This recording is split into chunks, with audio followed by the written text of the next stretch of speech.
Hello everyone. आज की इस वीडियो में मैं मैट्रिसेस का 2023 का क्वेश्चन पेपर सॉल्व करने जा रहा हूं। सबसे पहले मैं सेक्शन बी यानी यूनिट 1 से स्टार्ट करूंगा। यूनिट 1 में सेकंड क्वेश्चन का पहला पार्ट है, show that every square matrix can expressed in one and only one way as p plus iota q where p and q are Hermitian matrices. हमने ये बताना है कि हर स्क्वायर मैट्रिक्स को हम p प्लस आयोटा q की form में लिख सकते हैं, जहां पे p और q हर्मिशियन मैट्रिसेस देगी। प्रूफ। सबसे पहले हमें एक स्क्वायर मैट्रिक्स चाहिए, तो let A be a square matrix.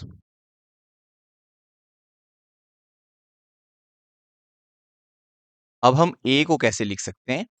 We have a को हम लिख सकते हैं A equal to 1/2 A plus A transjugate. Transjugate को डिनोट किया जाता है ए थीटा से, plus iota 1/2 iota A minus A transjugate. यहाँ पे basically A equal to A ही है। क्यों? क्योंकि यहाँ पे आयोटा से आयोटा कैंसिल हो जाएगा और यहाँ पे रहेगा 1/2 ए माइनस ए थीटा। और यहाँ पे हाफ अंदर ले जाएंगे तो यहाँ पे हाफ ए आ जाएगा और यहाँ पे भी हाफ ए आ जाएगा।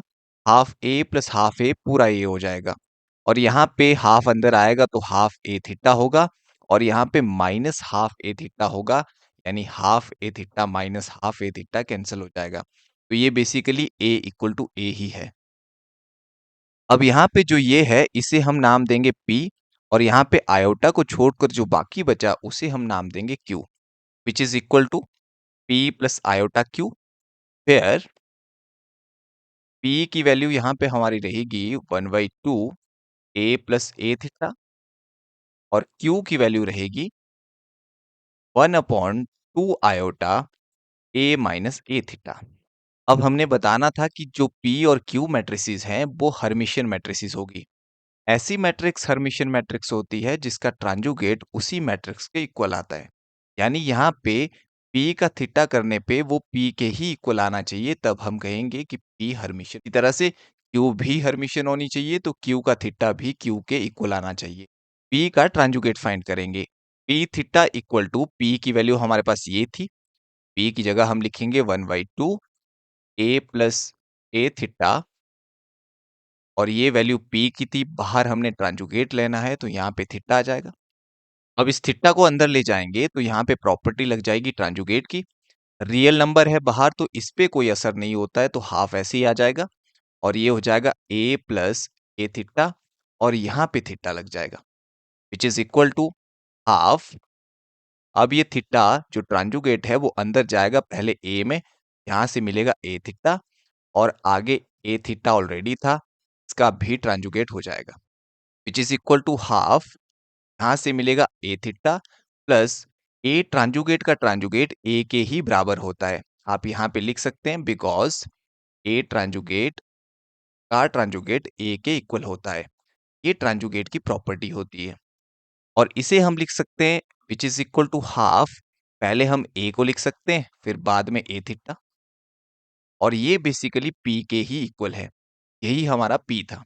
तो यहां से हमें मिला P transjugate equal to P, यानी पी हर्मिशियन मैट्रिक्स होगी। Therefore, P is Hermitian। इसी तरह से हम Q के लिए सॉल्व करेंगे। Also, Q transjugate equal to, अब Q की वैल्यू हमारे पास थी 1/2 iota A minus A theta और बाहर transjugate which is equal to. अब यहाँ पे क्योंकि कॉम्प्लेक्स नंबर है, एक प्रॉपर्टी होती है ट्रांजुगेट की, अगर मान लो कोई कॉम्प्लेक्स नंबर K है और आगे कोई मैट्रिक्स M है, उसका ट्रांजुगेट हमें करना है, तो ये इक्वल होता है A कंजुगेट और M का ट्रांजुगेट। यहाँ पे बेसिकली जो कॉम्प्लेक्स नंबर है उसका हमें कॉन्जुगेट करना होता है। अब कॉन्जुगेट कैसे फाइंड करते हैं? जैसे मान लो a प्लस आयोटा b कोई कॉम्प्लेक्स नंबर है, इसका हमें कॉन्जुगेट निकालना हो तो वो होता है a माइनस आयोटा b के इक्वल। यानी जहां पे आयोटा लगा होता है, इमेजिनरी पार्ट जो होता है वहां पे हम माइनस लगा देते हैं। अब यहाँ पे क्योंकि आयोटा है तो इसका कंजुगेट आ जाएगा 1/2 आयोटा और साथ में यहाँ पे माइनस लग जाएगा और आगे होगा a माइनस ए ट्रांजुगेट और इसका transjugate. Which is equal to minus 1/2 iota. अब ये ट्रांजुगेट अंदर जाएगा तो यहाँ पे आ जाएगा ए ट्रांजुगेट, और यहाँ पे आ जाएगा ए ट्रांजुगेट का ट्रांजुगेट, जो कि इक्वल होता है ए के। अब इसके बाद इस माइनस को अंदर ले जाएंगे तो यहाँ पे साइन चेंज हो जाएंगे, तो हमारे पास रहेगा 1/2 आयोटा। ये नेगेटिव था, ये पॉजिटिव बन जाएगा, माइनस यहाँ पे ये वाला नेगेटिव बन जाएगा, जो कि हमारा क्यू के इक्वल था। तो यहाँ से हमें क्यू का ट्रांजुगेट क्यू के ही इक्वल मिला। इसका मतलब क्यू भी हर्मिशियन मैट्रिक्स होगी। Therefore Q is Hermitian. So therefore A को हमने p प्लस आयोटा क्यू की फॉर्म में लिख दिया।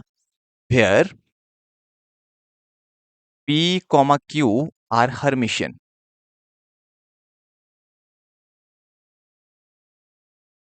और इस रिप्रेजेंटेशन को हम वन नाम देते हैं।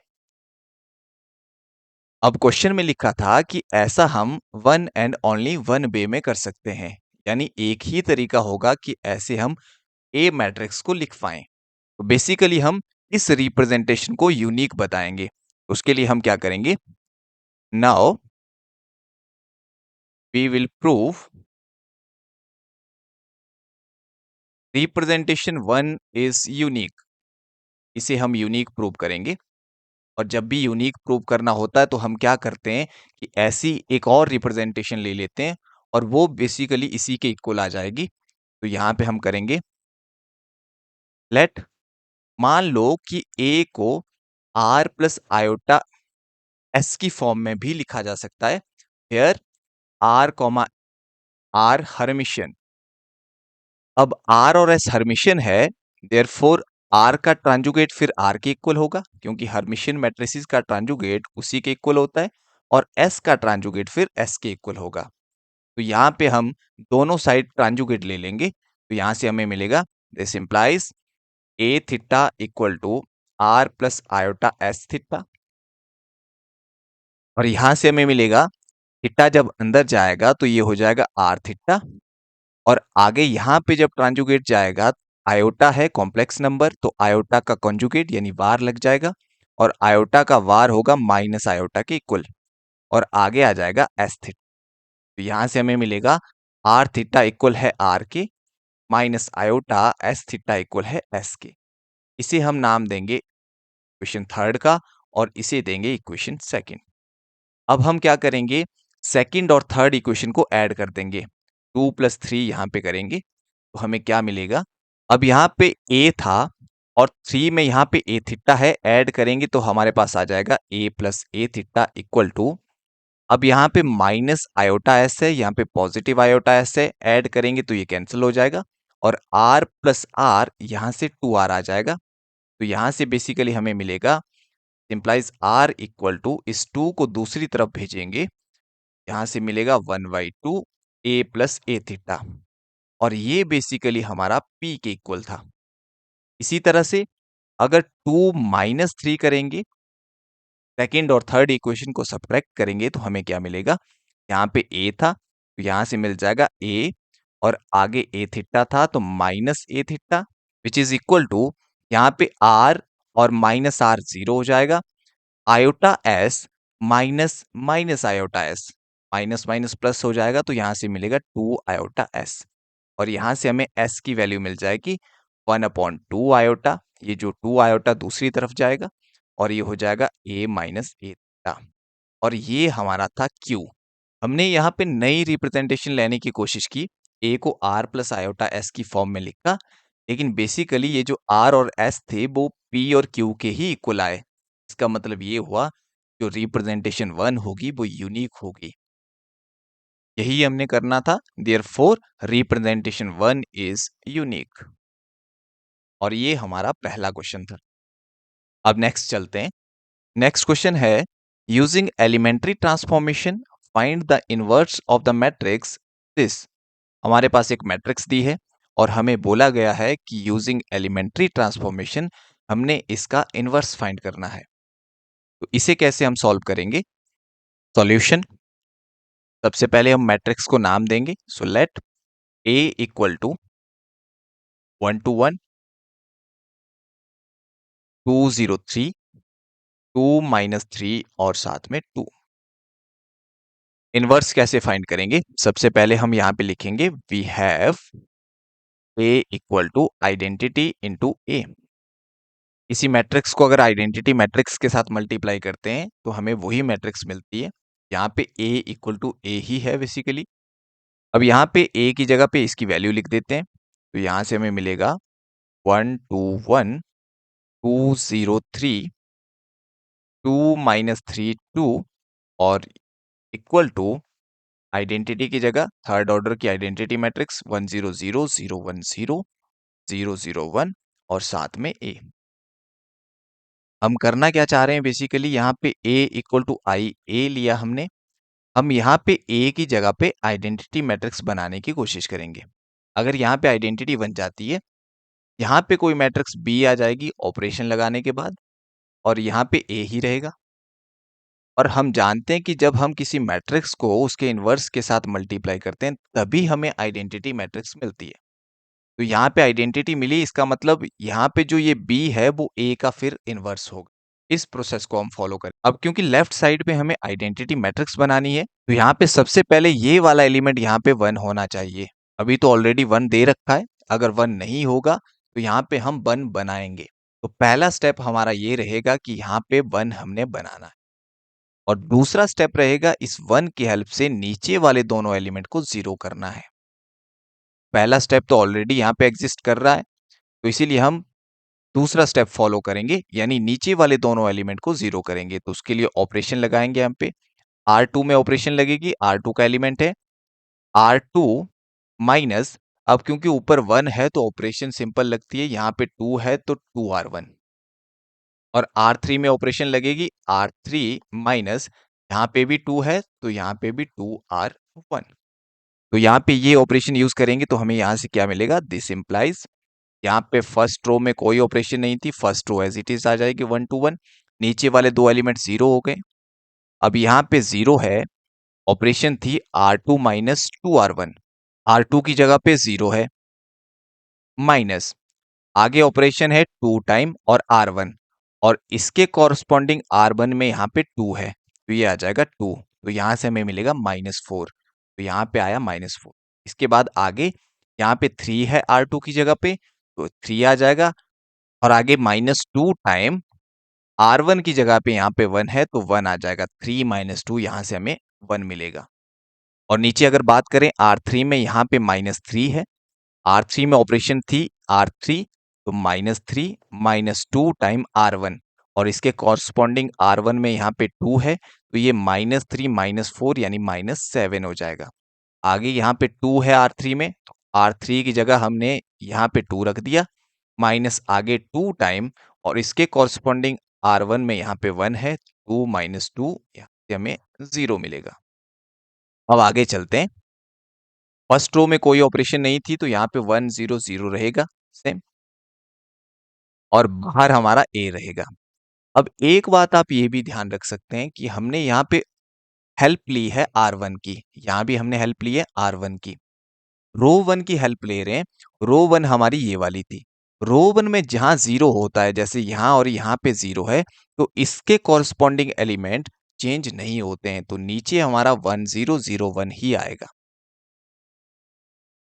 ये वाले दो एलिमेंट चेंज होंगे तो यहाँ पे क्या हो जाएगा? जैसे R2 में यहाँ पे 0 है, R2 माइनस 2 टाइम R1 और R1 में 1 है तो यहाँ पे -2 आ जाएगा और इसी तरह से नीचे यहाँ पे भी -2 आएगा।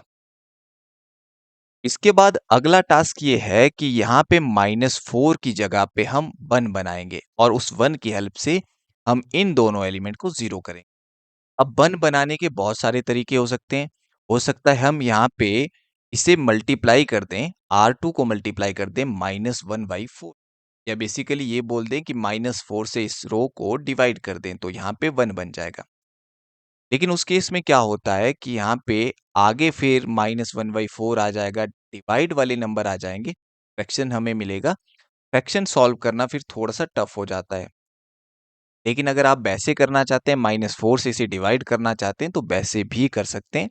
बस कैलकुलेशन थोड़ी सी टफ हो जाएगी, आंसर आपको वहां पे भी मिलेगा। लेकिन मैं यहाँ पे क्या कर रहा हूँ, अब मुझे क्योंकि रो थर्ड में यहाँ पे -7 दिखा और ऊपर 4 है, 4 से 8 बन सकता है 2 से मल्टीप्लाई होने पे, आगे 7 है और 8 से अगर 7 माइनस होगा तो वहां से हमें 1 मिल सकता है। तो यहाँ पे मैं क्या करूंगा, सबसे पहले तो मैं R2 को इंटरचेंज कर दूंगा R3 के साथ और यहां से हमें मिलेगा 1 2 1 0 -7 0। रो 2 की जगह पे हम रो 3 लिखेंगे और रो 3 की जगह पे हम रो 2 लिख देंगे, इज इक्वल टू 1 0 0। यहाँ पे भी रो 3 ये थी, ये रो 2 की जगह आ जाएगी और यहाँ पे -2 1 0 और बाहर रहेगा ए। अब यहाँ पे मैं ऑपरेशन यूज करूंगा क्योंकि यहाँ पे हमें 1 बनाना है, तो ऑपरेशन मेरी रहेगी R2 में R2 माइनस, क्योंकि यहाँ पे ऑलरेडी माइनस है, आगे मुझे फिर प्लस चाहिए और 2 टाइम R3। इससे क्या हुआ, जैसे R2 की जगह पे यहाँ पे -7 था, -2 टाइम R3 की जगह पे -4 है, तो -7 यहाँ पे माइनस, यहाँ पे माइनस, ये प्लस हो जाएंगे, आगे 8 आ जाएगा, -7 + 8 यहाँ पे 1 आ जाएगा और जो कि हमें चाहिए था। और इसमें फ्रैक्शन भी नहीं आए तो कैलकुलेशन थोड़ी-सी ईज़ी हो जाएगी। लेकिन अगर आपको इस स्टेप का नहीं पता लगता है तो फिर आप फ्रैक्शन के थ्रू जा सकते हैं, वहाँ पे कैलकुलेशन थोड़ी-सी टफ हो जाएगी। तो इस ऑपरेशन के बाद यहाँ से हमें क्या मिलेगा? यहाँ से हमें मिल जाएगा 1 टू 1। ऑपरेशन R2 में है तो रो 3 को मैं ऐसे लिख देता हूँ, इक्वल टू 1 0 0 -2 1 0 और बाहर ए, रो 2 में ऑपरेशन लग रही है और हेल्प हम ले रहे हैं R3। यहाँ पे ऑलरेडी 0 हो रखा है और यहाँ पे हमने देखा कि इसकी जगह पे ऑपरेशन लगा के हमने 1 बना दिया है, ये वाला। अब यहाँ 0 की जगह क्या आ जाएगा? R2 की जगह पे यहाँ पे 0 है और ऑपरेशन है R2 माइनस, आगे माइनस और 2 टाइम फिर R3 और R3 की जगह पे यहाँ पे 1 है, तो 0 -2 आ जाएगा, यहाँ पे -2 आया। अब इस बार हम हेल्प ले रहे थे R3 की। R3 में यहाँ पे 0 है तो इसके कॉरस्पॉन्डिंग जो एलिमेंट होगा वो चेंज नहीं होगा। अब यहाँ पे एलिमेंट चेंज हो जाएगा, तो यहाँ पे क्या आ जाएगा? R2 में -2 था, ऑपरेशन है R2 -2 टाइम R3 और R3 पे भी यहाँ पे -2 ही है। -2 प्लस 4 हो जाएगा, 4 -2 यहाँ पे 2 आ जाएगा और आगे यहाँ पे 0 है R2 में, तो 0 -2 टाइम R3 में यहाँ पे 1 है, तो यहाँ पे 1 आ जाएगा, तो यहाँ से हमें मिलेगा -। अब इसके बाद इस 1 की हेल्प से हमें ऊपर और नीचे 0 करना है, तो यहाँ पे ऑपरेशन लगाएंगे R1 में। R1 में ऑपरेशन लगेगी R1 -2 टाइम R2 और एक ऑपरेशन लगेगी R3 में, R3। अब R3 में नेगेटिव ऑलरेडी है, हमें एक नेगेटिव एक पॉजिटिव चाहिए 0 बनाने के लिए। नेगेटिव है तो यहाँ पे पॉजिटिव 4R2। ऑपरेशन लगाने के बाद हमें यहाँ से क्या मिलेगा? हमें मिल जाएगा 1 0 0। यहाँ पे 1 था, ऑपरेशन लगा के इनको हमने 0 कर लिया था। R2 में कोई ऑपरेशन नहीं है तो यहाँ पे 2 रहेगा, आगे -2 रहेगा, फिर 1 रहेगा और यहाँ पे A। अब यहाँ पे देखते हैं क्या आता है। यहाँ पे दे रखा है 1 और ऑपरेशन थी R1। R1 में था 1 -2 टाइम R2 और R2 में इसके कॉरस्पॉन्डिंग -2 है और यहाँ से 1 + 4 हो जाएगा, यानी 5 हमें मिलेगा, तो यहाँ पे आ गया 5। अब आगे यहाँ पे 1 है तो ऑपरेशन थी R1, R1 में 1 है, -2 टाइम R2, R2 की जगह पे यहाँ पे 2 है, तो ये आ जाएगा 1 -4, यानी यहाँ से हमें मिलेगा -3।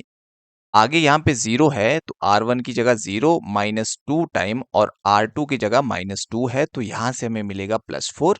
इसी तरह से आगे 0 है, -2 टाइम 1, यानी यहाँ से हमें मिल जाएगा -2। R3 में यहाँ पे 1 है, तो ये हो जाएगा R3 + 4 टाइम R2 और R2 में -2 है, तो यहाँ से आ जाएगा -8, 1 -8 यानी -7, तो यहाँ से हमें -7 मिलेगा।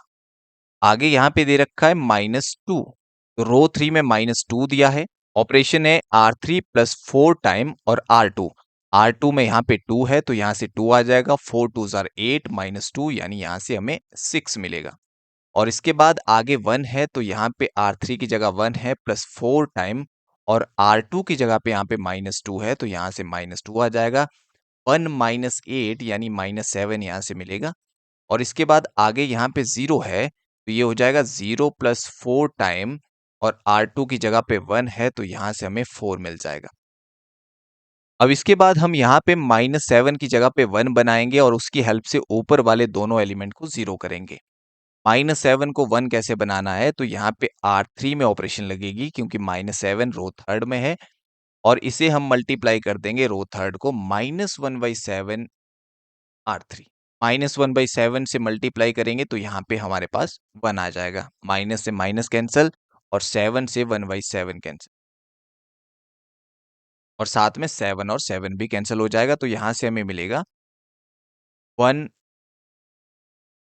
0 5 0 1 -2 0 0 1 विच इज इक्वल टू पहली रो में कोई ऑपरेशन नहीं है तो as it is, second row में भी कोई ऑपरेशन नहीं है, सेकंड रो भी एज इट इज और थर्ड रो में हमने -1/7 से मल्टीप्लाई करना है तो ये हो जाएगा -6/7 और आगे आ जाएगा यहाँ पे 1 और आगे आएगा -4/7 और साथ में बाहर रहेगा a।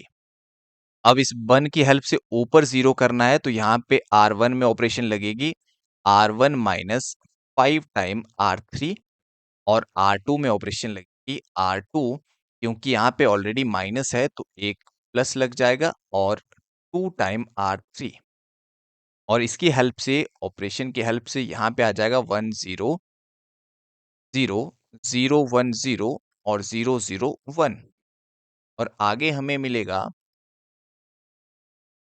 यहाँ पे a। अब रो थर्ड में क्योंकि कोई ऑपरेशन नहीं है तो यहाँ पे -6/7 एज इट इज रहेगा, 1 रहेगा और -4/7 रहेगा। अब यहाँ पे क्या आएगा R1 में यहाँ पे हमारे पास दे रखा है -3 और ऑपरेशन है R1 R1 लिख दिया हमने -5 टाइम R3 और R3 की जगह पे यहाँ पे है -6/7 तो यहाँ से हमें मिल जाएगा -3 और ये माइनस पॉजिटिव हो जाएंगे प्लस 30/7 और यहाँ से 7 यहाँ जाएगा 7 3 ज़ा 21 30 - 21 होता है 9 तो यहाँ से हमें मिलेगा 9/7 ये आया 9/7।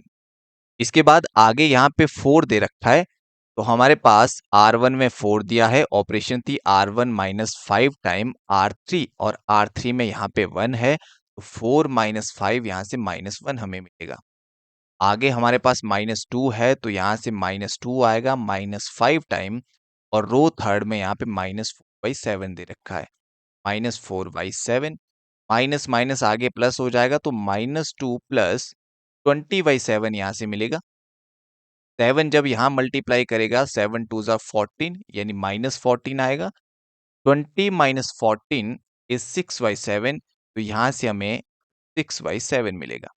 अब रो 2 में देखते हैं, यहाँ पे 2 दे रखा है 2 और ऑपरेशन थी 2 प्लस 2 टाइम R3 और R3 में यहाँ पे -6/7 दे रखा है तो यहाँ पे आ जाएगा -6/7 और ये हो जाएगा 2 - 12/7।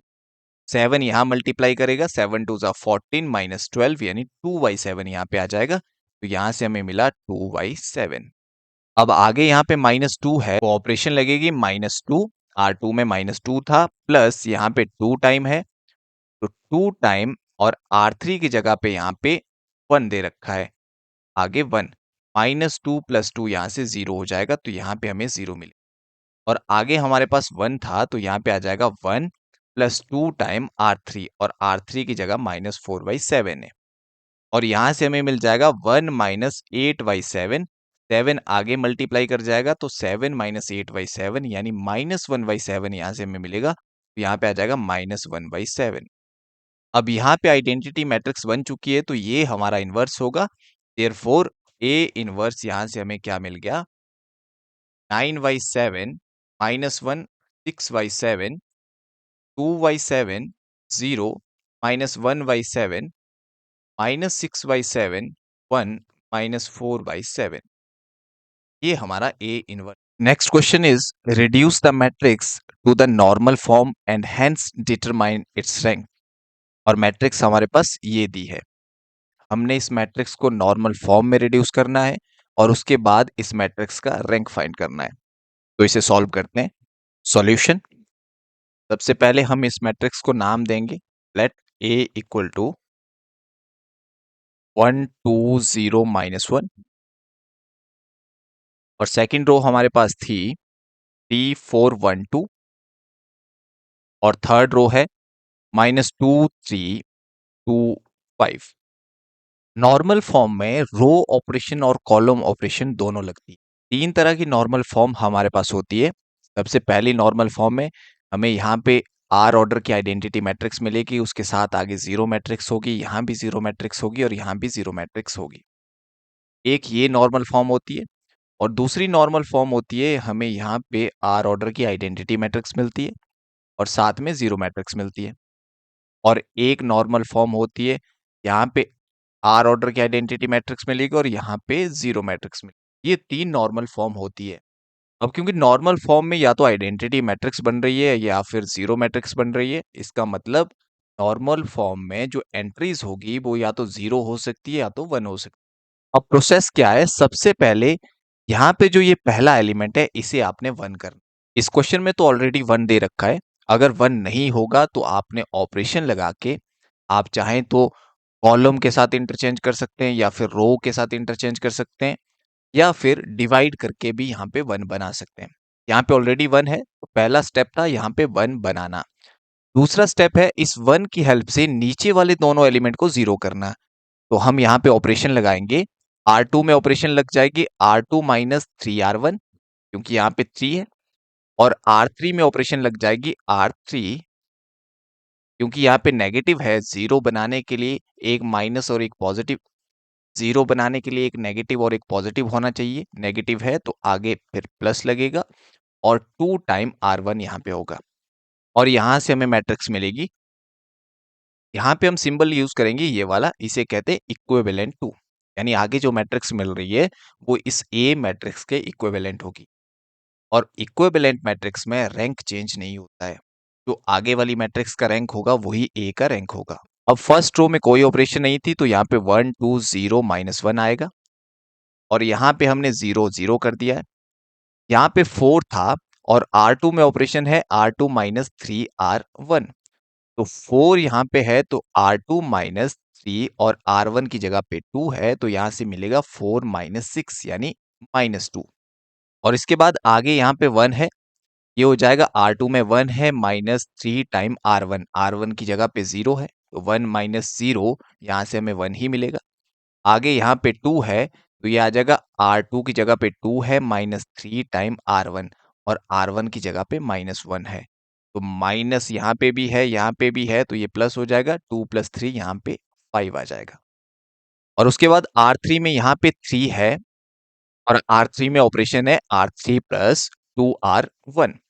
R3 में यहाँ पे 3 है तो R3 की जगह पे 3 + 2 टाइम R1 की जगह पे इसके कॉरस्पॉन्डिंग 2 दे रखा है, 2 2 ज़ा 4 + 3 यहाँ पे 7 हो जाएगा। आगे 2 दे रखा है, ऊपर 0 दे रखा है, तो R3 की जगह 2 आ जाएगा, आगे 0 हो जाएगा, तो बेसिकली यहाँ से हमें 2 ही मिलेगा। आगे 5 है तो R3 की जगह 5 + 2 टाइम R1 की जगह पे यहाँ पे -1 है, तो आगे -1 आ जाएगा, 5 - 2 यहाँ पे 3 हो जाएगा। पहला स्टेप था यहाँ पे 1 बनाना, और दूसरा स्टेप था इस 1 की हेल्प से नीचे यहाँ पे 0 बनाना। तीसरा स्टेप यहाँ पे रहेगा इसी 1 की हेल्प से आगे वाले सभी एलिमेंट को 0 करना। तो यहाँ पे कॉलम ऑपरेशन हम यूज करेंगे।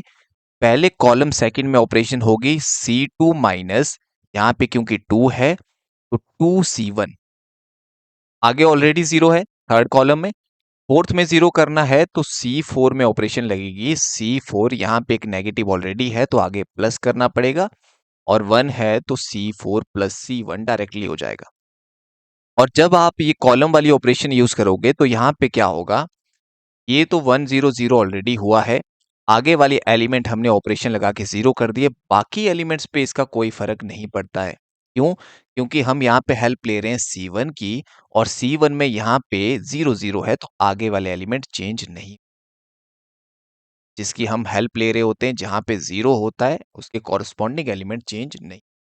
अगला स्टेप है जो यहाँ पे एलिमेंट आया है यहाँ पे 1 बनाना और उस 1 की हेल्प से नीचे वाले एलिमेंट को 0 करना। आप ये भी कर सकते हैं कि बिना 1 बनाए नीचे वाले एलिमेंट को 0 कर सकते हैं ऑपरेशन लगा के, और 1 लास्ट में बना सकते हैं, वो भी ऑप्शन है। लेकिन जब 1 बनाते हैं तो ज़्यादा अच्छा रहता है। अब 1 बनाने के यहाँ पे तरीके हैं, या तो हम डिवाइड कर सकते हैं -2 से, यानी हम यहाँ पे -1/2 से मल्टीप्लाई करके ऑपरेशन लगा सकते हैं। या एक और तरीका है, जैसे यहाँ पे मेरे को 1 दिख रहा है तो मैं इन दोनों कॉलम को इंटरचेंज कर सकता हूँ। तो यहाँ पे मैं ऑपरेशन लगाऊंगा, C2 को मैं इंटरचेंज कर दूंगा C।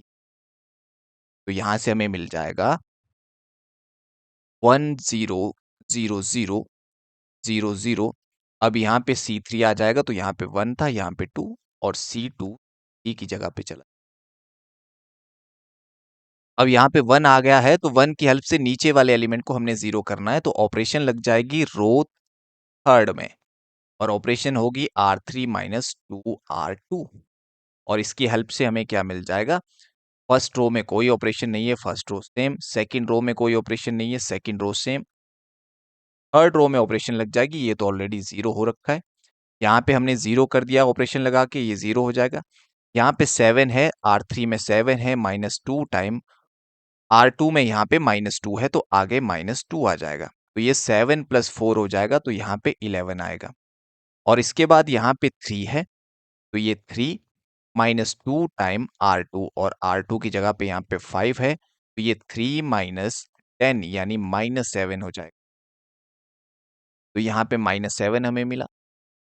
अब हमने 1 की हेल्प से नीचे वाले को 0 कर दिया, अब इसी 1 की हेल्प से आगे वाले को 0 करना है। तो यहाँ पे अब कॉलम ऑपरेशन लगेगी, C3 में ऑपरेशन लग जाएगी, क्योंकि यहाँ पे C3 ये है, C3 में ऑपरेशन लगी C3, यहाँ पे ऑलरेडी नेगेटिव है, तो +2 टाइम्स C2, और साथ में C4 में ऑपरेशन लग जाएगी, C4 माइनस यहाँ पे 5 है, तो 5C2, ये ऑपरेशन हमारी रहेगी। तो यहाँ से हमें क्या मिल जाएगा? 1 0 0 0 0 1 0 0। अब यहाँ पे हमने 0 कर दिया ऑपरेशन लगा के, तो यहाँ 0 और 0 आ जाएगा, और नीचे वाले एलिमेंट रह जाएंगे 11 और -7। पहले हमने इसको 1 किया, इसकी हेल्प से नीचे 0 किया, आगे 0 किया, फिर हमने इसको 1 किया, इसकी हेल्प से नीचे 0 और इधर 0 किया। अब हम इस पे आएंगे, इसे हम 1 करेंगे। अब इसको 1 करने के क्या-क्या तरीके हो सकते हैं? हो सकता है हम जो R3 है उसे डिवाइड कर दें 11 से, या फिर जो कॉलम C3 है उसे डिवाइड कर दें। जब रो में डिवाइड करेंगे तो यहाँ पे ये भी चेंज हो जाएगा। उससे ज़्यादा अच्छा है कॉलम में ऑपरेशन लगा दें, तो यहाँ पे हम थर्ड कॉलम में ऑपरेशन लगाएंगे 1/11 C3, और यहाँ से हमें मिल जाएगा 1 0 0 0 0 1 0 0 0 0, और 11 की जगह पे 1 आ गया, और आगे -7 है। अब इस -7 को 1 की हेल्प से ऑपरेशन लगा के 0 किया जा सकता है। ऑपरेशन भले ही जो मर्जी हो, तो यहाँ पे इसे हम 0 कर देंगे। यहाँ से हमें मिल जाएगा,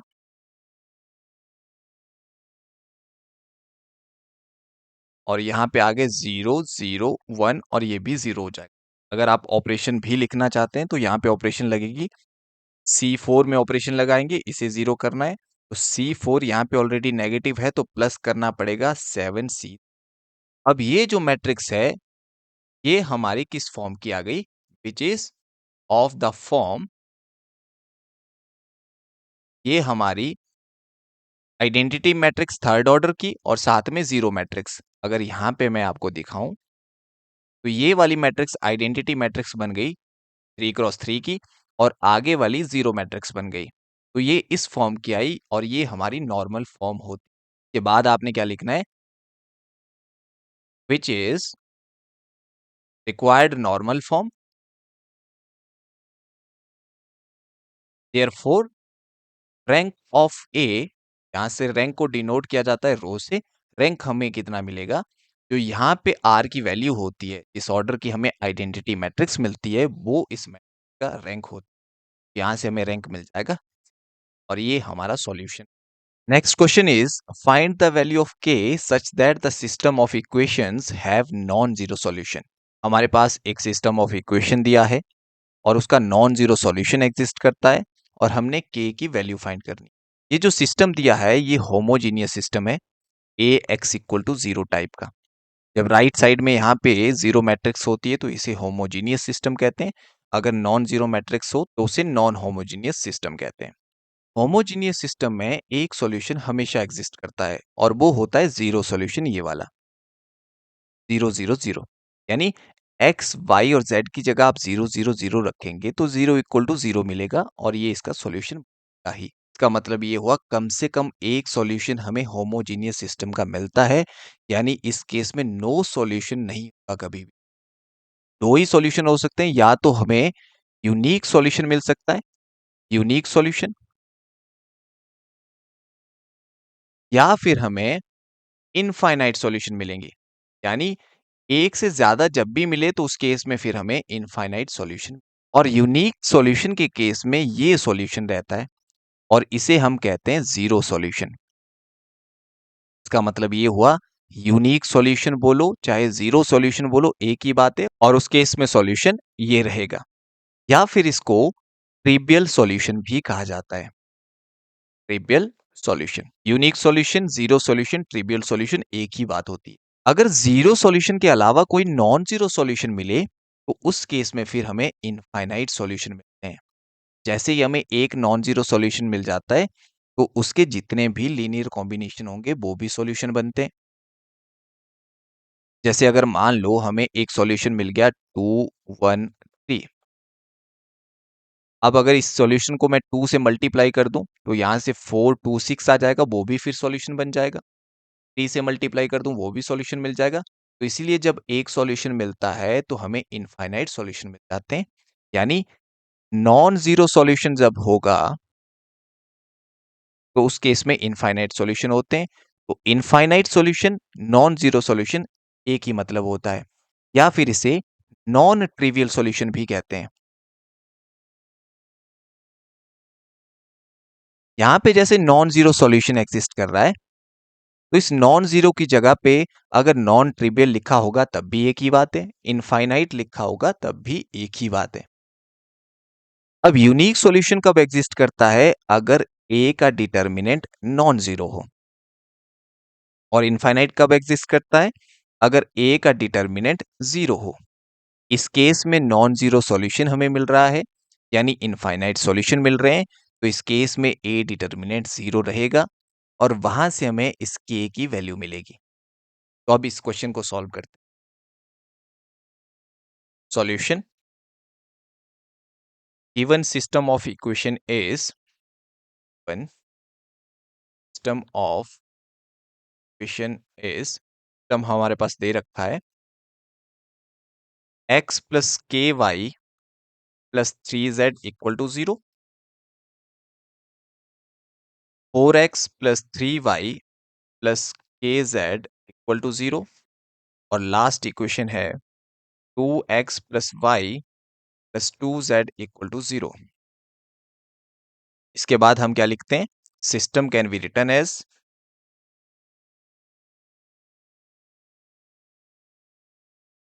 सिस्टम को हम कैसे लिख सकते हैं? ए एक्स इक्वल टू 0 वेयर ए हमारे पास होती है कॉफिशिएंट मैट्रिक्स।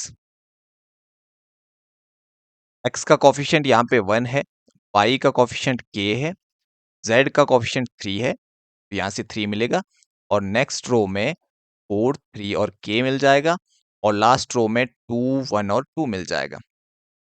और एक्स हमारी रहती है वेरिएबल मैट्रिक्स, और वेरिएबल यहाँ पे है एक्स वाई और जेड, और साथ में जीरो मैट्रिक्स 0 0 और 0।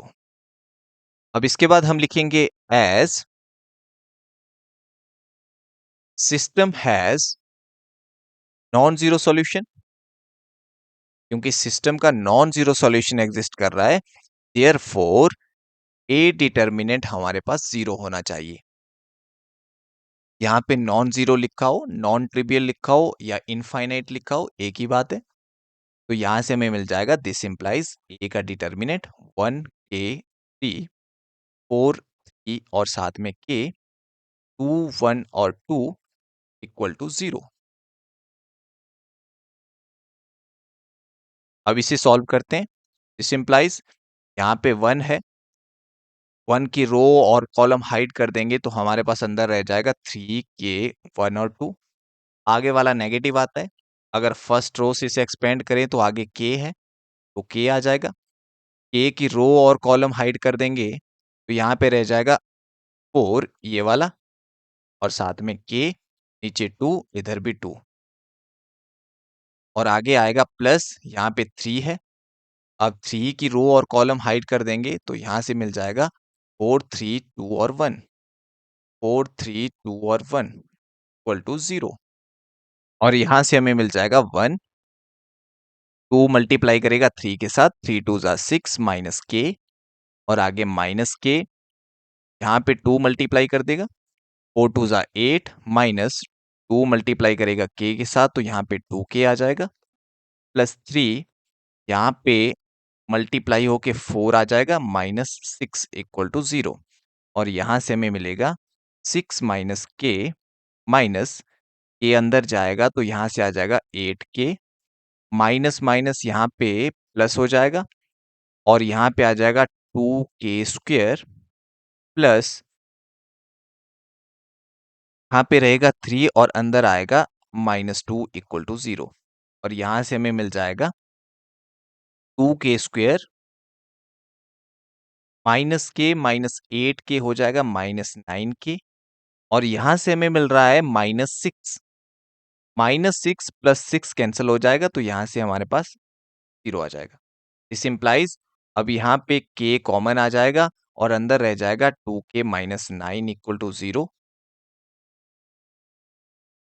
दिस इम्प्लाइज आइदर या तो ये 0 हो सकता है या फिर ये वाला फैक्टर 0, और 2k minus 9 equal to 0 implies k equal to 0, और k इक्वल टू 9 दूसरी तरफ जाएगा तो ये हो जाएगा +9, और 2 फिर डिवाइड में जाएगा।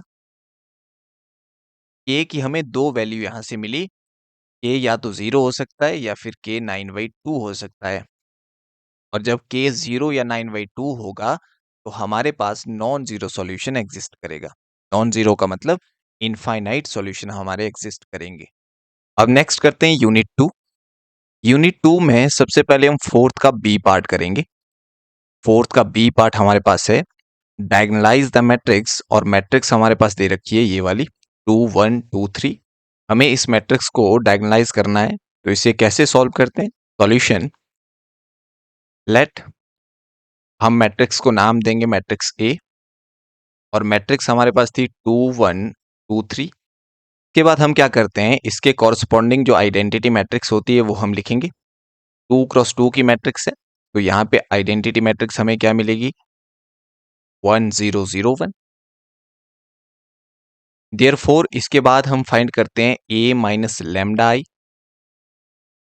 a की वैल्यू हमारे पास है 2 1 2 3 माइनस लैम्डा और आगे आइडेंटिटी मैट्रिक्स 1 0 0 1,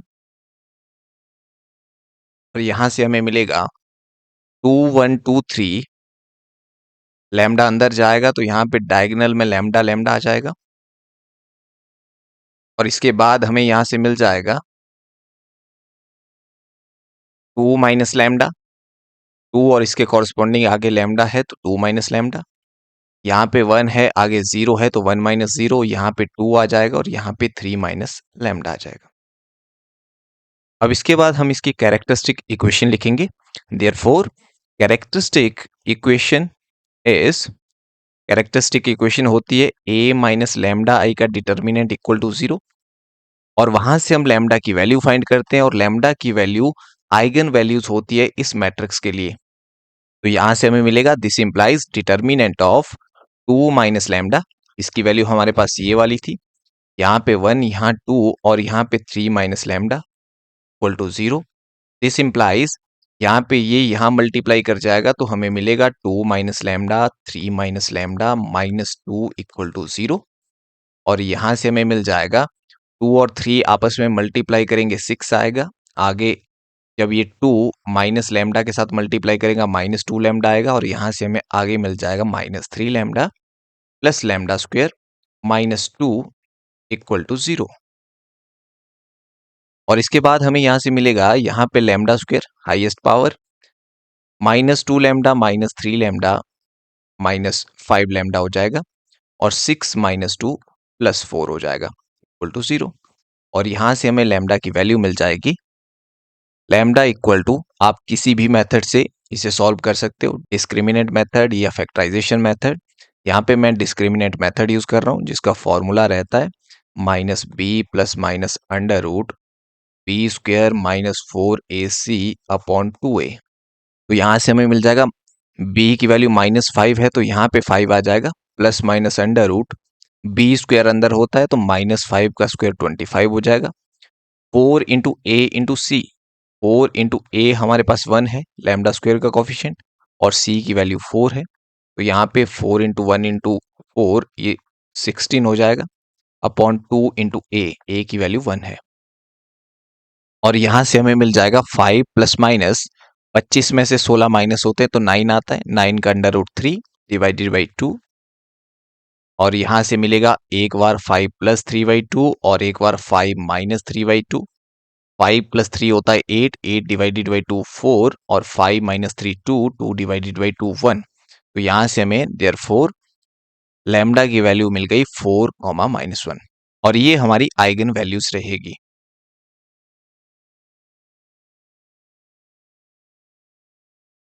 अब इसके बाद हम आइगन वेक्टर फाइंड करेंगे corresponding to eigen value 4 and 1 when lambda equal to 1। अब 1 के कॉरस्पॉन्डिंग आइगन वेक्टर हम निकालते हैं। आइगन वेक्टर के लिए हम क्या करते हैं, आइगन वैल्यू की डेफिनेशन कहती है कि ax अगर लैम्डा x के इक्वल हो तो ये लैम्डा आइगन वैल्यू होती है और ये x आइगन वेक्टर होता है लैम्डा के कॉरस्पॉन्डिंग। अगर यहाँ पे मैं इसे लेफ्ट साइड लेके आऊं लैम्डा एक्स को तो यहाँ से मिलेगा ax minus lambda X equal to 0 और यहाँ पे अंदर a माइनस लैम्डा एक्स को कॉमन निकाल देंगे, यहाँ पे 0। ए मैट्रिक्स है, लैम्डा एक नंबर है, इसे भी इसी फॉर्म में बनाने के लिए हम यहाँ पे आइडेंटिटी मैट्रिक्स लगा देते हैं और यहाँ से जो x की वैल्यू होती है वो आइगन वेक्टर होता है तो इसी का हम यूज करेंगे आइगन वेक्टर फाइंड करने के लिए। तो यहाँ से मिलेगा as a minus lambda I बाहर x equal to 0। This implies a minus lambda की वैल्यू 1 है हमारे पास, यहाँ पे 1 रखेंगे a माइनस आई एक्स बाहर इक्वल टू 0 एम्प्लाइज। और a माइनस आई की वैल्यू हमारे पास क्या होगी, हमारे पास a माइनस लैम्डा आई इसके इक्वल था, लैम्डा को हमने यहाँ पे 1 रखना है तो यहाँ पे अगर लैम्डा को 1 रखेंगे तो हमें मिलेगा 2 - 1 यानी 1, यहाँ पे 1, यहाँ पे 2 और यहाँ पे 3 - 1 यानी 2। तो हमें ये वाली मैट्रिक्स मिल जाएगी a minus 1 I. a minus I की वैल्यू हमें मिल गई 1 1, यहाँ पे 2 2 और x क्या रहेगा 2 क्रॉस 2 की मैट्रिक्स थी यानी 2 वेरिएबल होंगे तो यहाँ पे वेरिएबल मैट्रिक्स एक्स वाई और आगे 0 0। इसके बाद हम क्या करते हैं, यहाँ पे ऑपरेशन लगा के इसकी हेल्प से नीचे नीचे वाले एलिमेंट को 0 करते हैं। तो यहाँ पे ऑपरेशन लग जाएगी R2 में, R2 माइनस 2R1 और ये ऑपरेशन हम लगाएंगे तो नीचे वाले एलिमेंट दोनों 0 हो जाएंगे और यहाँ पे एक्स वाई आ जाएगा विच इज इक्वल टू 0 0। अब इसके बाद अगर इक्वेशन में चेंज कर दें हम फिर से तो 1 इंटू एक्स हमारा आ जाएगा x plus 1 into Y multiply होके यहाँ पे y इक्वल टू 0 हमें मिलेगा। और नेक्स्ट सेकंड रो को इसी कॉलम से मल्टीप्लाई करेंगे तो यहाँ पे 0 0 आ जाएगा तो हमें एक ही इक्वेशन यहाँ से मिली। अब वेरिएबल यहाँ पे 2 है, इक्वेशन 1 है, ऐसे केस में क्या करते हैं हम कि एक वेरिएबल फिर फ्री वेरिएबल रहेगा क्योंकि एक इक्वेशन से 2 वेरिएबल की वैल्यू नहीं निकाल सकते। ट्रेडिशनली हम क्या करते हैं, जो इक्वेशन का फर्स्ट वेरिएबल होता है इसे हम डिपेंडेंट वेरिएबल लेते हैं, जो रह जाता है उसे हम फ्री वेरिएबल बोल सकते हैं। आपकी इच्छा है, आप चाहें तो इसे फ्री बोलो चाहे इसे फ्री बोलो, लेकिन ट्रेडिशनली ये फॉलो किया जाता है कि पहला वेरिएबल डिपेंडेंट दूसरा फ्री रखते हैं। तो यहाँ पे बाई को फ्री रखेंगे तो हम बाई को कुछ मान लेंगे, आप कुछ भी इसे मान सकते हैं, कोई भी नंबर फिक्स कर सकते हैं, लेकिन सबसे अच्छा रहता है ट्रेडिशनली जो फॉलो किया जाता है कि वाई को हम 1 ले लेते हैं या फिर -1 ले लेते हैं। तो आपकी चॉइस है, यहाँ पे चाहे 1 लो चाहे -1 लो। मान लो मैं -1 इसे ले रहा हूँ तो यहाँ से हमें दिस इंप्लाइज x की वैल्यू क्या मिल जाएगी फिर, तो यहाँ पे y की जगह -1 आ जाएगा 0 और यहाँ से हमें x की वैल्यू मिल जाएगी 1। देयरफॉर आइगन वेक्टर जो हमें मिला एक्स वाई, वो हमें मिला x की वैल्यू 1, y की वैल्यू -1। ये आइगन वेक्टर रहेगा लैम्डा इक्वल टू 1 के कॉरस्पॉन्डिंग। सिमिलरली हम लैम्डा इक्वल टू 4 के कॉरस्पॉन्डिंग आइगन वेक्टर निकालेंगे। तो उसके लिए हम क्या करेंगे, 1 लैम्डा इक्वल टू 4, तो इस केस में भी हम वही लिखेंगे, a minus lambda I, lambda की जगह इस बार 4i है, बाहर x equal to 0, a minus 4i हमारा किसके इक्वल होगा, यहाँ पे हमारे पास a minus lambda I matrix थी, लैम्डा की जगह पे हमने इस बार 4 रखना है।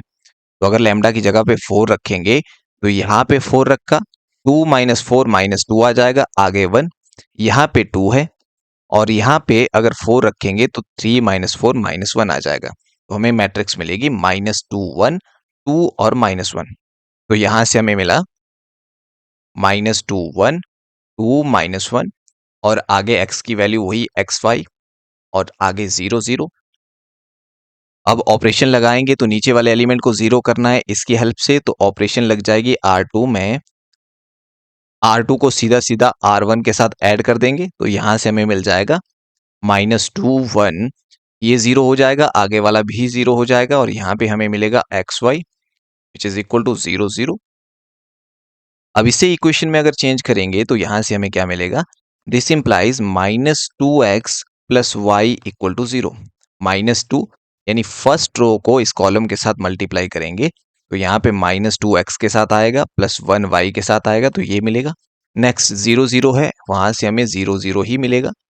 तो यहाँ पे इसे सॉल्व करने पे हमें क्या मिलता है, -2x इक्वल टू -y और यहाँ से हमें मिला x इक्वल टू y/2।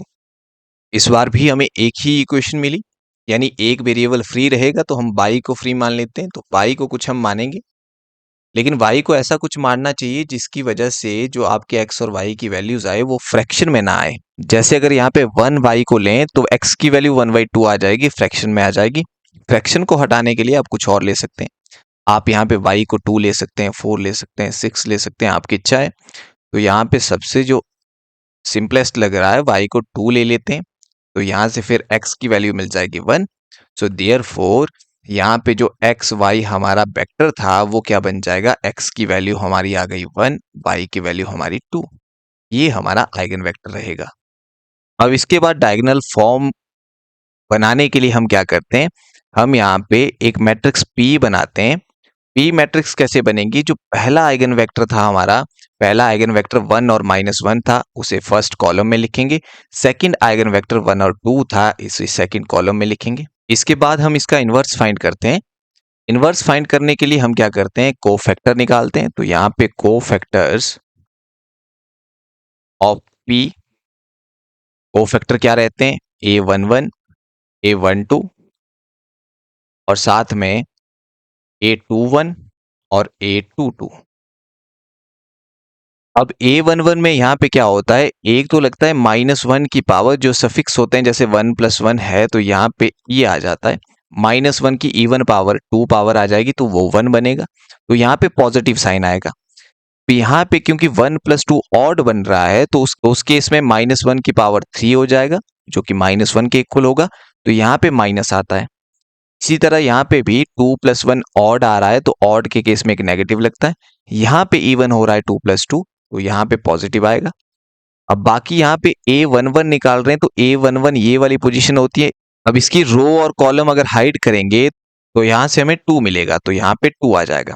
इसी तरह से A12 ये वाली पोजीशन होती है, इसका रो कॉलम हाइड करेंगे तो वहां पे -1 मिलेगा। एक माइनस ऑलरेडी था, -1 आया तो ये +1 हो जाएगा। इसी तरह से 2 1 ये पोजीशन होती है, तो यहाँ पे रो कॉलम हाइड करेंगे तो ये वाला एलिमेंट मिलेगा, तो यहाँ पे ये आ जाएगा। और 2 2 में इसकी रो कॉलम हाइड करेंगे तो यहाँ पे ये मिलेगा हमें 1, तो यहाँ पे 1 आ जाएगा। देयरफॉर एडजॉइंट हमारे पास कितना आया, P का एडजॉइंट बना। एडजॉइंट में आपने क्या करना होता है, नॉर्मली A11 यहाँ पे आएगा, आगे A12 आएगा, फिर नीचे 2 1 और 2 2, फिर उसका ट्रांसपोज लेना होता है, वो एडजॉइंट होता है। या तो आप डायरेक्ट क्या कर सकते हैं, A11 यहाँ पे लिखेंगे और A12 नीचे लिख देंगे, A21 यहाँ पे लिख देंगे, A22 यहाँ पे लिख देंगे, तो ये डायरेक्ट एडजॉइंट आपका बन जाएगा। साथ में यहाँ पे p का डिटर्मिनेंट अगर हम फाइंड करते तो वो आ जाता 2 इंटू 1 2 माइनस -1 इंटू 1 -1, तो यहाँ पे +1 हो जाता, ये 3 आ जाता। सो देयरफॉर हमें P इनवर्स की वैल्यू कितनी मिल जाती है, क्योंकि हमें P इनवर्स चाहिए होता है adjoint of P upon determinant P, ये फॉर्मूला रहता है इनवर्स फाइंड करने का। तो यहाँ पे एडजॉइंट की वैल्यू हमें मिल गई है 2 -1 1 और 1, और डिटर्मिनेंट P की वैल्यू है 3, तो ये हमारा P इनवर्स आ जाएगा। अब हम क्या करते हैं, now P inverse AP find करते हैं, वो हमारी डायगोनल फॉर्म के इक्वल आता है। तो यहाँ से हमें मिलेगा P इनवर्स की जगह पे 1/3, और यहाँ पे 2 -1 1 और 1, साथ में आगे A की वैल्यू, और A हमारा था 2 1 2 3,